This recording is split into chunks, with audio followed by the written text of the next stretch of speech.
In other news, speaking for the first time over the Alwar rape case, Chief Minister Ashok Gehlot tweeted that BJP is indulging in malicious publicity for the sake of politics over the unfortunate incident involving a mentally challenged girl from Alwar in Rajasthan. They are least bothered about the agony that the family members are undergoing due to such a malicious campaign. Now, this attitude is condemnable as per Chief Minister Ashok Gehlot, where earlier, remember, BJP had questioned Congress's double standards and demanded CBI inquiry into the matter. Sambit Patra raised questions on Priyanka Gandhi, asking if she went to meet the Nirbhaya of Rajasthan. Gehlot further mentioned that the state government's intentions are very clear to conduct an independent and impartial investigation into the matter. The CM also addressed the concerns of the family members and has handed over the investigation now to the CBI. State government will soon brief the central government over the progress in probe. In fact, amid the intensifying drama over the Alwar rape case, a large number of students, led by student leader Sandeep Ola, staged a protest at the district collector's residence. The students leveled serious allegations against the district collector, where they called him an agent of the Congress. They also mocked him for being blessed, or rather being under the patronage of top leaders who wants a party ticket in the upcoming polls. Earlier, the district collector of Alwar misbehaved with protesting students, threatening them with consequences if they do not immediately halt their protest. तो आपके पापा जी से सुनीता बात करो, तो आपकी बच्ची पढ़ने आई है या राजनीति कर रही है? क्या नाम है आपके पिताजी का? भरोसी जी का नंबर दो, हमारी एडीएम बात करो। अरे आप मेरी बात सुनिए, इन बच्चों को काम में मत लीजिए आप। एक पापा जी का नंबर दो। पापा जी से बात कर इसके से। करनी तेरे पापा जी से बात है नहीं कर? इससे पापा जी से बात कर। स्कूल चल इसमें आई है और स्कूल से हमारे बंदे कैसे आएंगे? कौन सी स्कूल में है? ग्रामीण स्कूल और कौन सी बच्ची बोल रही है कि पापा से बात करता हूँ? या तो आ जाओ भाई, कौन सी लिए तो आए उनकी बात तो नहीं करिए। कौन सी बच्ची है?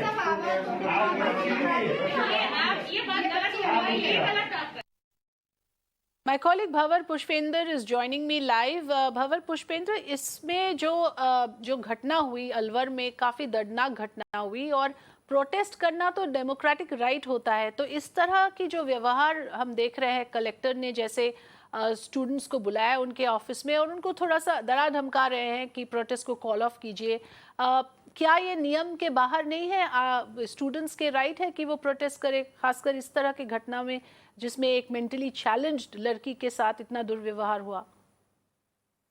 जी बिल्कुल, आप ठीक कह रहे हैं कि हर व्यक्ति का अभिव्यक्ति की स्वतंत्रता है और अपने हक के लिए लड़ाई लड़ने का सबको अधिकार है।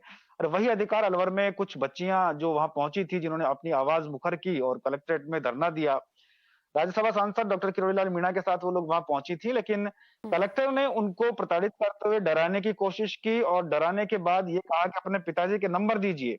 पिताजी के नंबर लेकर के उनसे बातचीत की और बातचीत करने के बाद उन्होंने ये कोशिश की कि बच्चियां डर जाएं और उनकी बातों में आ जाएं।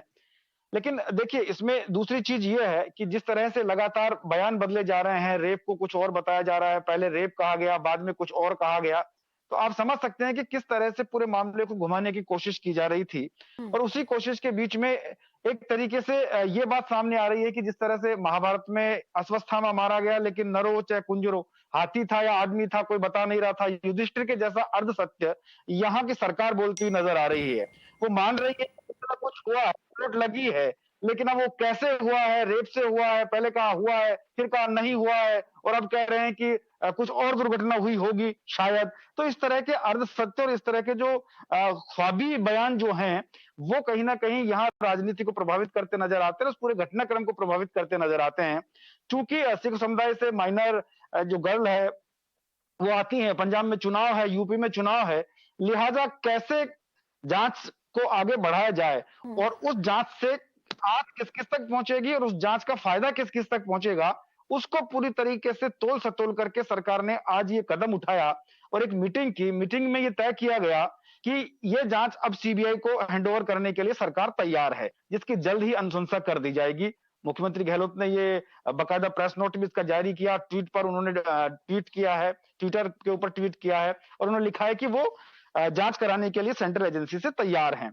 उस पर डॉक्टर किरोड़ीलाल मीणा का भी एक ट्वीट आया है जिसमें उन्होंने कहा है कि सरकार देर आई दुरुस्त आई, लेकिन जो सरकार कर रही है वो ठीक नहीं है। और एक बेटी के साथ, एक मूक बधिर बेटी के साथ जो कि राजस्थान की रहने वाली है, और उसके साथ अगर सरकार इस तरह से बयान बदल बदल करके अब जाकर जांच पर पहुंची है, तो जांच का तो स्वागत है, लेकिन जो सरकार कर रही है वो ठीक नहीं है, ये उन्होंने कहा। जी, बयानबाजी तो काफी हो रहा है इस पे, लेकिन अशोक गहलोत ने भी काफी इस पर ट्वीट किए, 2-3 उनके ट्वीट्स आए इसके ऊपर, उसके बारे में जरा बताइए।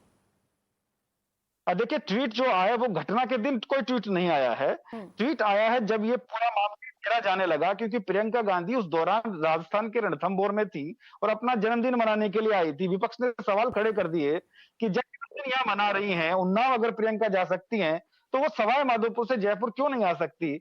महज 180 किलोमीटर की दूरी क्यों नहीं तय कर सकती हैं? चूंकि यहाँ उनकी सरकार है। उसके बाद उन्हीं के महिला एवं बाल विकास जो मंत्री हैं, उनका एक बयान आता है कि हम लोग किस तरह उनको आरोपियों को पकड़ेंगे, क्योंकि आरोपी कोई तिलक लगाकर नहीं आते। जिस पर संबित पात्रा की प्रेस कॉन्फ्रेंस हुई दिल्ली में, और उन्होंने उसको ये जोड़ते हुए कहा कि तिलक वाली बात पे ये लोग चले गए हैं, तो क्या अपराधी या बलात्कारी तिलक लगाते हैं? मतलब हिंदू धर्म से जोड़ने की कोशिश हुई। और इन तमाम कवायदों के बीच में एक पीड़िता, एक रेप पीड़िता जो अपना दर्द बयान नहीं कर सकती है, क्योंकि वो विमंदित भी है और बोलने की क्षमता नहीं है, इसलिए वो अपना दर्द अपनी टीस को कहकर भी नहीं सुना सकती। वो अंदर ही अंदर घुट रही है, और उसके ऊपर जब राजनीति हो रही है तो उसका परिवार भी इस पीड़ा को भोग रहा है। लिहाजा उनकी माँ और उनकी बड़ी बहन आकर के और ये बयान कर रही हैं कि उनको परेशान किया जा रहा है, उनको बार-बार दबाव बनाया जा रहा है। और जिस तरह से हमने एक ऑडियो क्लिप भी चलाया, वहां मजिंदर सिंह सिरसा ने बातचीत की फोन पर उनकी मां से। उस दौरान पुलिस वाले उनको डांटते हुए सुनाई दे रहे हैं। जब उन्होंने पूछा है कि कौन लोग हैं जो आपको डांट रहे हैं, तो कह रही है कि ये पुलिस वाले हैं और ये इस तरह का दबाव क्यों बना रहे हैं, हम नहीं समझ पा रहे हैं। हमें हमारी बच्ची को न्याय चाहिए। और जो उनकी बहन ने जो बयान दिया, उन्होंने भी यही कहा कि एसपी ने पहले दिन, डे फर्स्ट एसपी ने कहा कि ये रेप केस है, और अब जब सरकार के दबाव में बयान बदल दिए गए हैं। कलेक्टर की बात जहां तक है, लोगों ने यह भी आरोप लगाया, आज छात्र संगठनों का वहां पर प्रदर्शन हुआ, जिसमें यह कहा गया कि कलेक्टर अलवर सीट से चुनाव लड़ने रिटायरमेंट के बाद, लिहाजा